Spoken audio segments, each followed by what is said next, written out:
Так, ну что ж, начинаем маршрут. Раз. Сразу же кликаемся сюда. Поехали. Для начала сделаем маленькую проверочку. Оп. Да. Отлично. Устройство держит. Все, руки свободны. Можно двигаться. Я предпочитаю накидывать те штуки сюда вот на руки. Так удобнее. Так. Есть перестежка.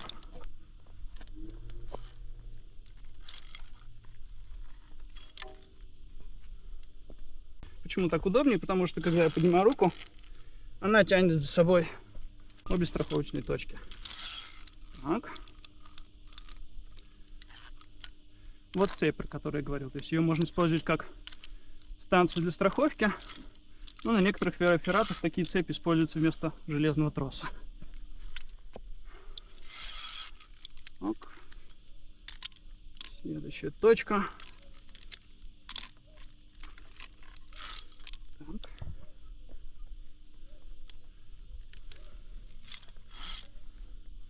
Ну, то есть, с большего все это дело выглядит как подъем по лестнице. Разница только, что лестница приделана к скале. Фух. Так. Ну и высота приличная. Вот.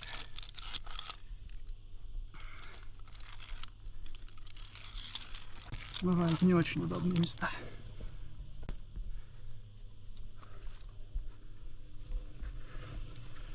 Время 9:50. Отлично.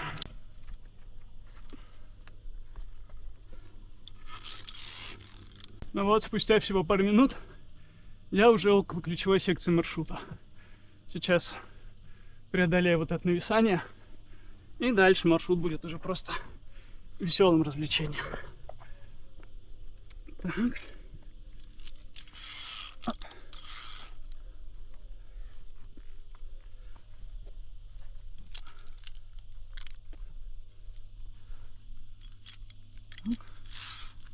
Отлично.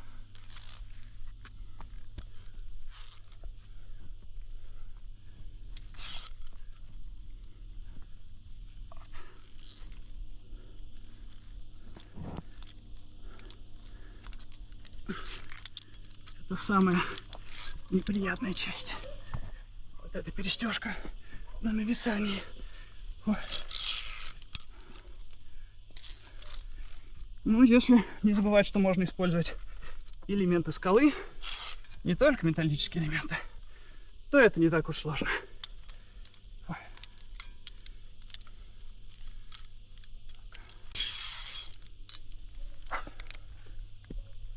Очень многие начинающие делают такую ошибку. Оставляют карабин висеть и начинают лезть дальше. И тогда он цепляется, потому что трос провисает. Именно поэтому очень хорошо накидывает усы на локоть. Тогда он не зацепится и поедет вместе с вами. Ну что ж, вот она, ключевая секция маршрута. И вот отсюда какие виды. Но это только начало, а дальше лучше.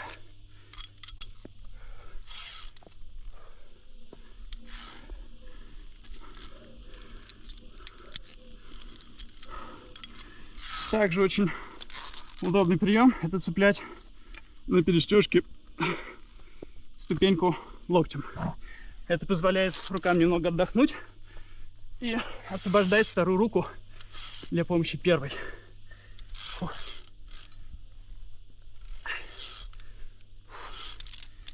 Да, разогнался. Ну, теперь начинается такая более простая секция. Здесь можно чуть-чуть перевести дух. Фух.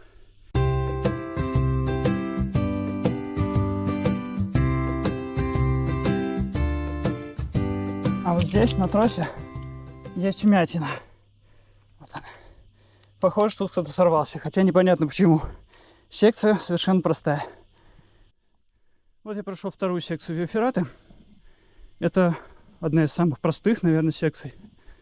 потому что она идет в куларе, падает тут совершенно некуда.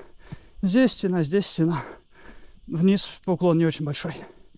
Ну, видать, сюда уже довольно красивая. И вот я во второй вертикальной секции Виа Ферраты. Вон туда идет дорожка. Ну что ж, полезли. Оп.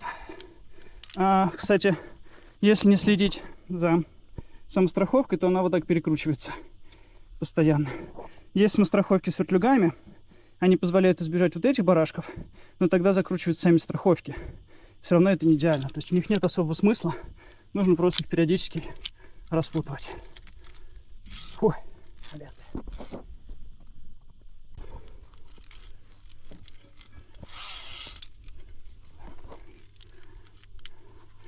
Иногда секции настолько простые, что можно опустить обе руки, стоять просто на ногах. Можно ли так делать? Конечно.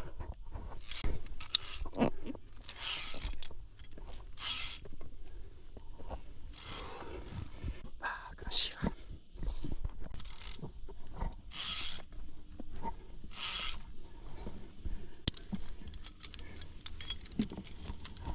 О, там внизу едет поезд сейчас. Проехал. Как раз в самом начале Виа Ферраты. Ну, прикольно там достать. Ну, дальше снова простая секция. Вы, наверное, обратили внимание, что я всегда перестегиваю сначала карабин, а потом крабик. Вопрос, почему?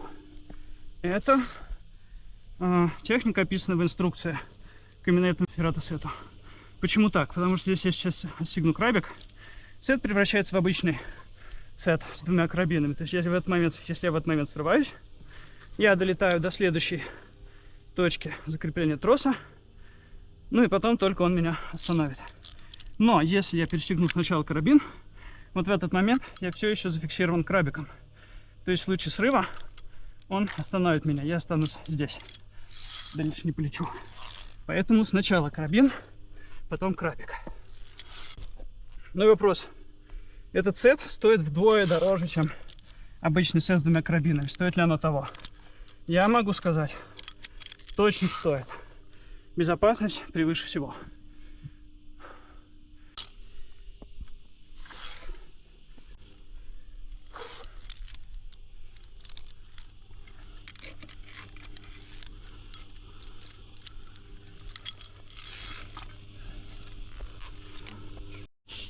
Так. Тут такая секция. Не очень стрёмная, но довольно интересная. Оп. Так. Используем рельеф. Это всегда можно даже приветствовать. Фу. Да. Опять используем рельеф. Вот почему нужны ботинки с хорошим удержанием. О, какая красота.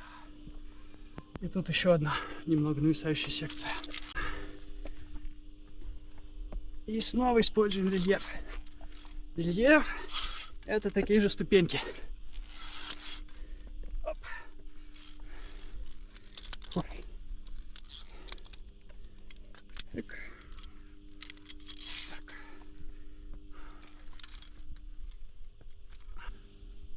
А вот здесь становится понятно, почему ношение касок на Виа Феррате обязательно.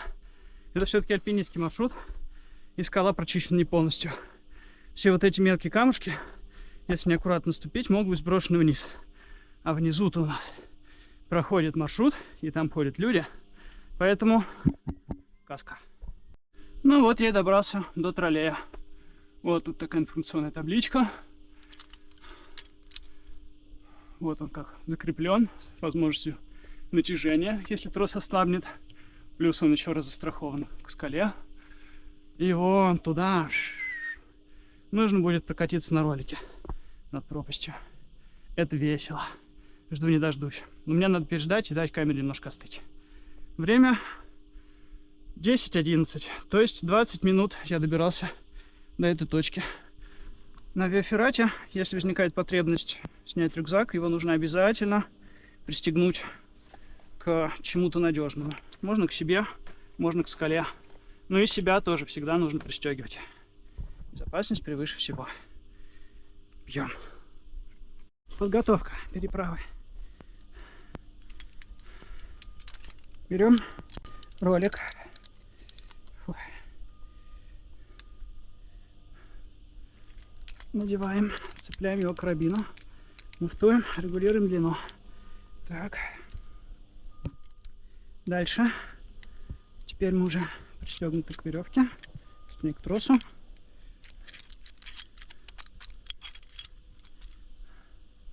Так. Зацепляем карабин. Ну, а потом этот сюда и все. Ну что, самая фановая часть виафераты. Вот так я пристегнул роличек. Так, нужно убедиться, что карабины на него накинуты, чтобы они не терлись об голый трос. Так, проверка. Все в порядке. Фух. Ну что ж. Эх, поехали.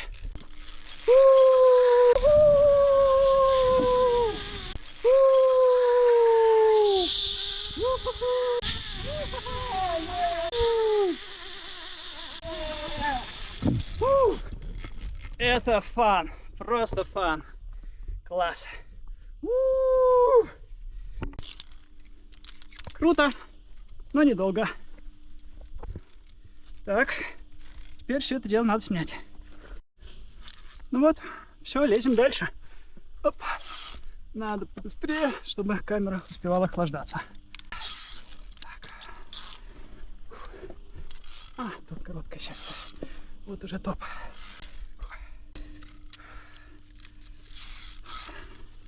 Ага, вот о чем я говорил.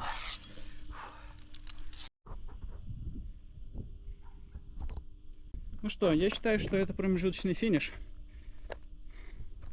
Это самая прикольная часть маршрута. Она уже пройдена. Вот она там. Вот этот троллей. Вот он. И потом вот к нему подъем. Вон оттуда. И дальше вот здесь вот по куларчику.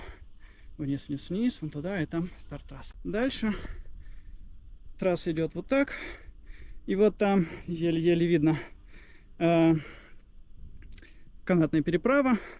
Потом еще один подъемчик на башенку. И там еще одна переправа. И все, и на ту сторону уже спуск.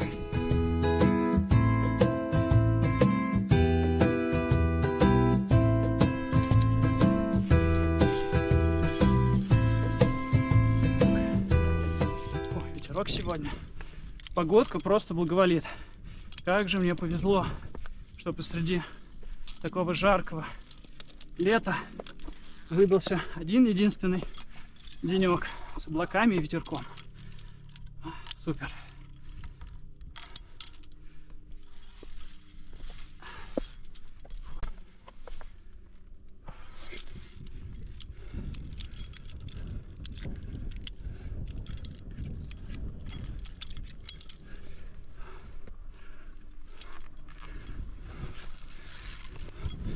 То есть вот видно, да?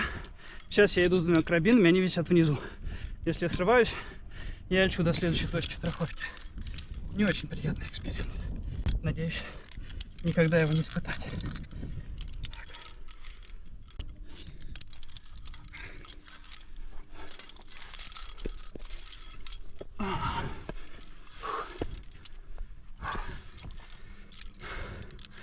Почему я стараюсь не терять время, иду быстро? У меня есть шанс успеть пройти эту феррату второй раз сегодня.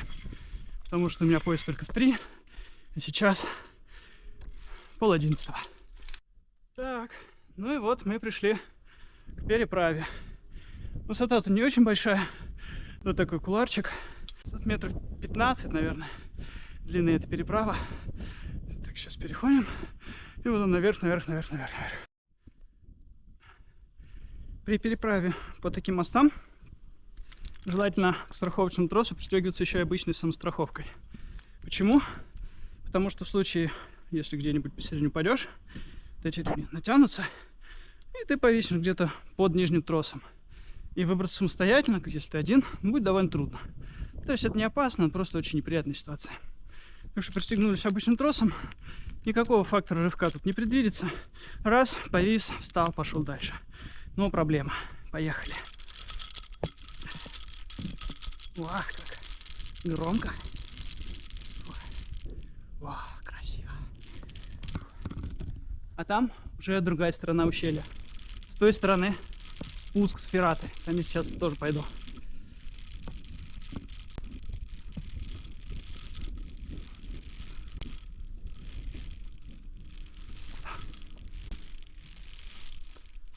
Оп. Так. Перестежка.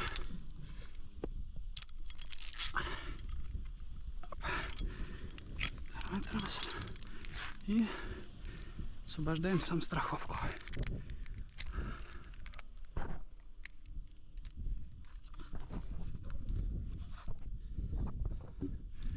В чем прелесть этой Фераты? В первой половине дня она вся полностью в тени солнца. Сегодня пасмурно, но даже в солнечный день до 11-12 часов здесь везде тень и очень комфортно.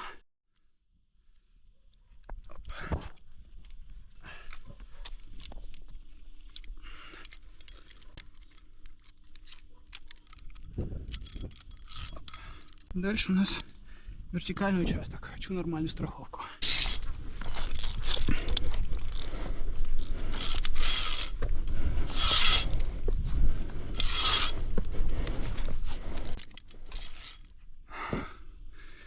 Отлично, отлично. Но еще лезть придется.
Я на вершине этой Виа-Ферраты, Эль-Чорро.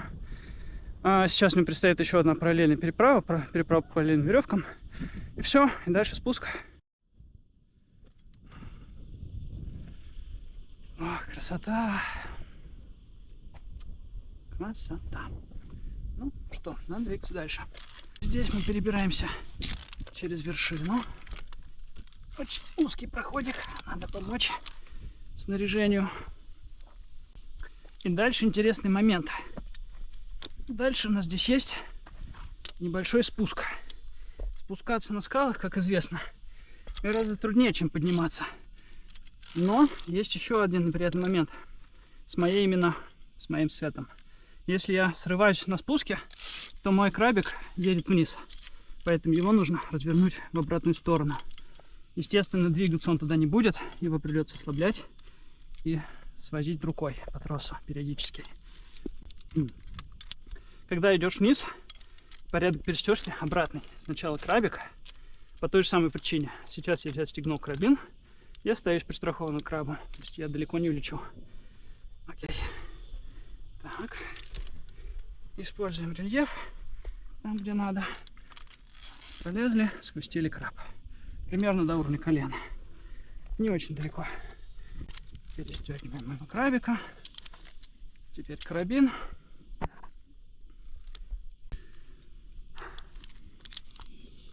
А теперь снова подъем. Краб снова сверху. Оп, главное не запутаться. Ну и вот у нас тут такая параллельная переправа. Тросы довольно свободные, но поэтому ощущение присутствует, когда переправляешься. А вот там идет спуск с Ферраты уже. Вон они, кабели идут вот так. Вон там, вот сюда. Вот внизу параллельная переправка. И туда вниз по кулуару. А потом по тропиночке, вниз, вниз, вниз. Просто прогулка. Ну что ж, я готов. То же самое, что делали на переправе такой канатной. Здесь пристегиваемся обычной самостраховкой. И пошли потихонечку. Оп.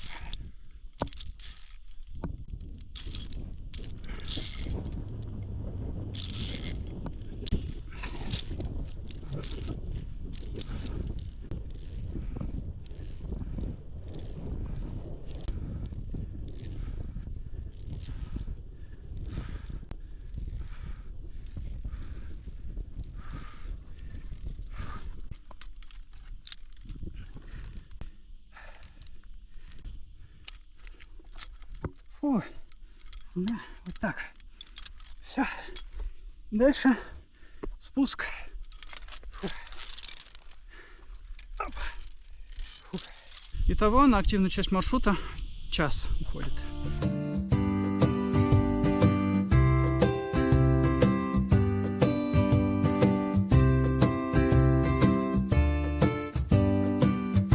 О, вот я у последней ферратной секции этого маршрута. Это вертикальная лестница вниз. И многие люди берут с собой веревку и дюльферят отсюда.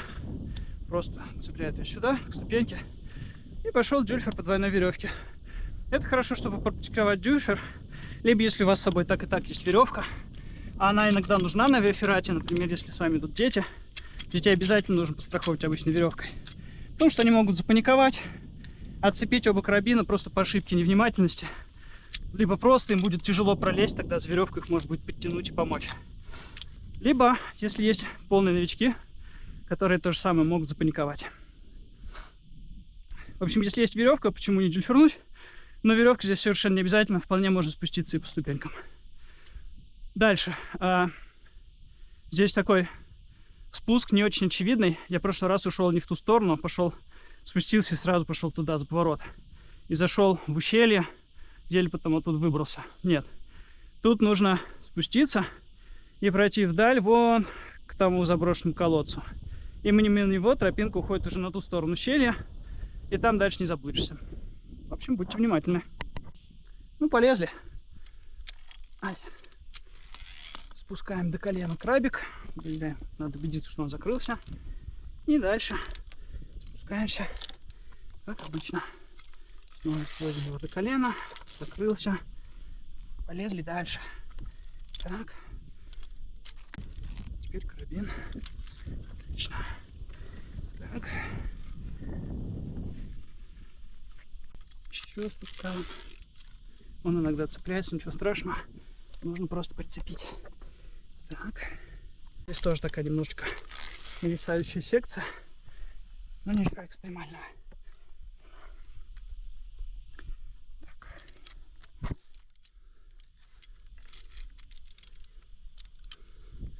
Спускаться, конечно же, труднее, чем подниматься.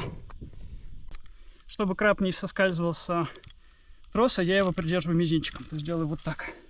Оп.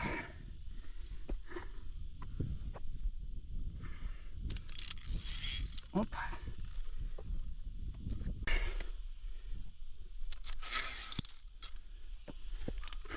Так.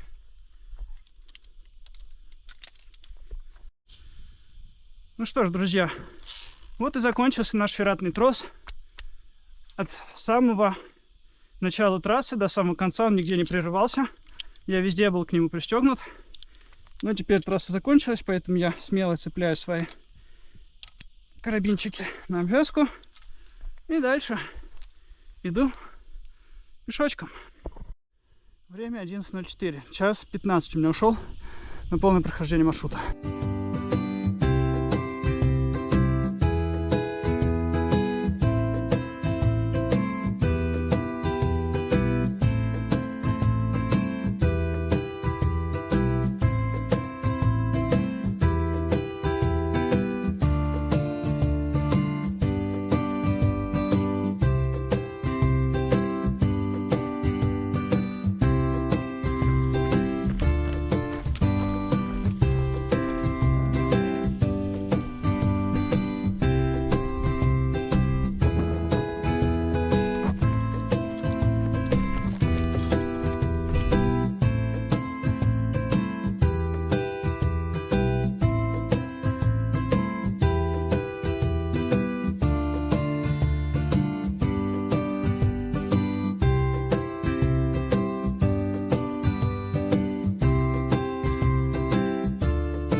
последнее препятствие. Вот эта ступенька.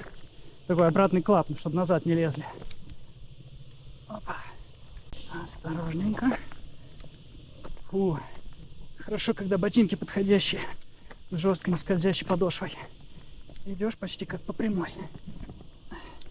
Фу. Да. Все. Первый раз маршрут пройден. Так, тут у нас есть такая развилочка. В одну сторону вот эта дорога идет к финишу маршрута Каминето дель Рей, а тропинка наверх идет обратно к началу Виа Ферраты. Я хочу попробовать пройти еще раз. Подкрепляюсь вот батончиком, бананчиком. Маленький перерыв и вперед. Еще выше. Выведет уже точно к началу маршрута. Да, подниматься намного труднее. У меня с собой тяжелый рюкзак. Конечно, на однодневную такую маленькую Виа Феррату не нужно с собой много вещей. Но я умышленно загрузил его под завязку, потому что готовлюсь к более вызывающему событию, которое должно произойти уже через неделю. Что это? Анонс будет совсем скоро. И вот дорожка выводит меня снова к началу того же самого маршрута. Вот он, железнодорожный тоннель. Фух. В прошлый раз с той стороны подошел, а в этот раз я подошел со стороны спуска с маршрута. Ну вот, друзья, я снова начал маршрута. Как я говорил, к 12 часам маршрут уже освещен солнцем, поэтому мне надо обновить сейчас солнечный крем, убрать палочки, попить, чуть-чуть передохнуть. И пойду второй раз.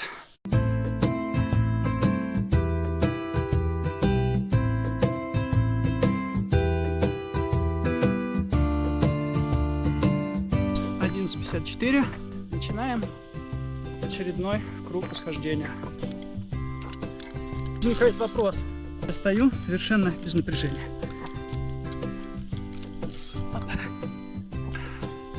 Дальше только на жаре осталось. В жаре с тяжелым рюкзаком здесь очень тяжело. Еще я стараюсь двигаться все-таки быстро, потому что чем дольше я нахожусь на стене, тем выше восходит солнце, и тем жарче тут будет.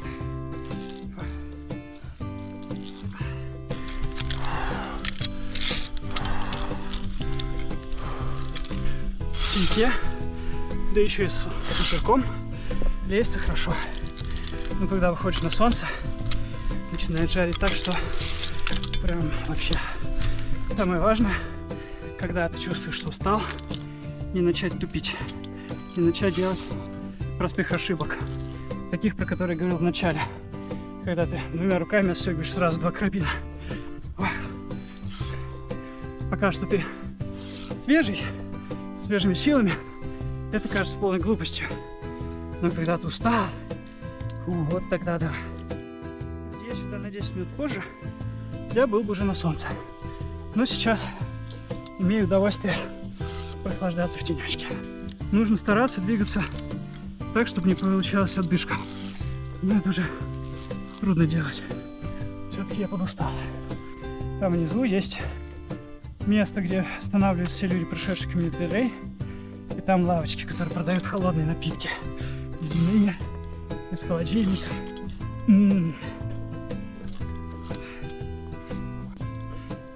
Часто пробивщики делают специально такой прием. Если ступеньки идут немного по диагонали и стоять на них неудобно, ищите выступ в скале под ногу. Чаще всего он будет. Именно на это расчет. Попробую больше не допустить образования отдышки и двигаться чуть медленнее. Первый раз, конечно, шлось веселее.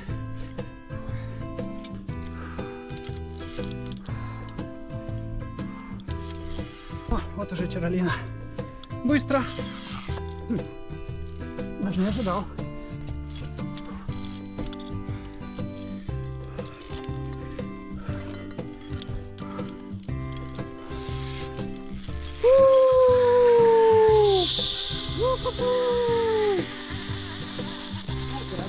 Заезжаем. Цып. Так, ну вот я снова на переправе. Что ж, пойдем.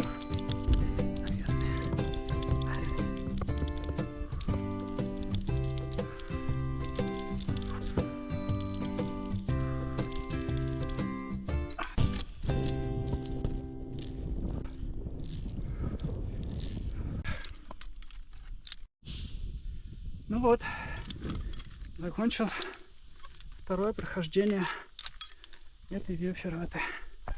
К концу похода вода в моем гидраторе закончилась. Хорошо, что она закончилась в самом конце, и теперь я не засохну. Но в целом, да, такая рискованная штука. То есть может закончиться вода в любой момент. В бутылочке всегда можно смотреть, сколько ее осталось. Если что, просто начинать растягивать. А тут нет. Надо иметь с собой бутылочку резервную с водой, на всякий случай. Все, я внизу. Вот я добрался до небольшого места отдыха, где смогу переодеться в человека, снять с себя все вот это и пойти в кафе за холодным пивом. Сейчас 34 градуса на улице. Максимально было 36. Ну вот и закончилось мое приключение. Я сижу в кафе, здесь под горой, со своим долгожданным ледяным пивом. Как вам такой вид активности? Хотели бы попробовать виоферату? И да, анонсмент. Зачем мне все это надо и почему я прошел это 2 раза? Я уже приезжал сюда где-то месяц назад. Также проходил эту виоферату 2 раза подряд. И в тот раз мне было очень тяжело. Последний раз я просто почти дополз до сюда, до этого кафе. В этот раз тоже было тяжело, но в основном из-за жары. Если бы не жара, было бы вообще нормально. То есть за месяц есть прогресс. Потому что я понял, что мне нужно тренироваться в таком виде. Никуда не годится. Вот. Тренировался я не особо много, но в любом случае прогресс какой-то есть. Я прошел эту контрольную точку, заново прошел виоферат 2 раза. И следующая цель — это Германия. На следующей неделе я собираюсь поехать в горы и попробовать зайти на Цугспице. Это самая высокая гора Германии, почти 3000 метров, тоже по виоферате. Там нет таких сложных технических участков, как здесь, но там очень большой набор высоты, почти 1500 метров, то есть примерно как восхождение на Эльбрус, плюс высота над уровнем моря. В общем, будет весело. Посмотрим, что из этого получится. Не отключайтесь.